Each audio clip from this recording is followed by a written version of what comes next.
করতে চায়, নতুন পাহারাদার হিসেবে নিজেদের ঘোষণা করেছে। মুজিববাদের যারা পাহারাদার তাদের বিরুদ্ধে আমাদের অবশ্যই প্রতিরোধ গড়ে তুলতে হবে। প্রিয় সংগ্রামী বন্ধুগণ, এই রাজশাহী নগরকে, এই রাজশাহী জেলাকে আমরা আবার পুনর্গঠন করতে চাই।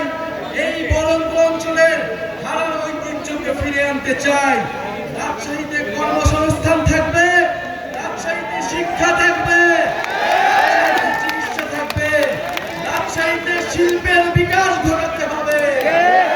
উন্নয়ন মানে কেবল ঢাকার উন্নয়ন নয়, উন্নয়নের বিকেন্দ্রীকরণ করতে হবে, ক্ষমতার বিকেন্দ্রীকরণ করতে হবে। এটার জন্যই সংস্কার, এটার জন্যই আমাদের নতুন দেশ, এটার জন্যই জুলাই পদযাত্রা। বন্ধুগণ, আমরা আজকে বিদায় নিব।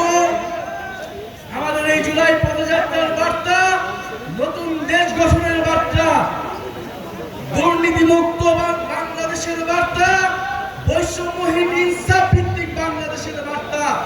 আপনারা বাংলাদেশের প্রতিটি গ্রামে গ্রামে, বাসায় বাসায় পৌঁছে দিবেন।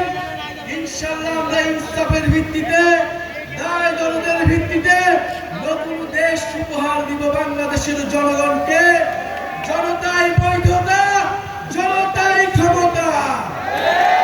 ইনকিলাব, ইনকিলাব, জিন্দাবাদ জিন্দাবাদ, ক্ষমতা না জনতা, জনতা জনতা, ইয়া প্রশ্ন সংগ্রাম, সংগ্রাম সংগ্রাম, দালালি না রাজপথ। রাজপথ রাজপথ, রাজশাহীতে কোনো পার্টি আছে? আছে কোনো পার্টি আছে? আছে বাংলাদেশে কোনো পার্টি আছে? তো নিশ্চয়ই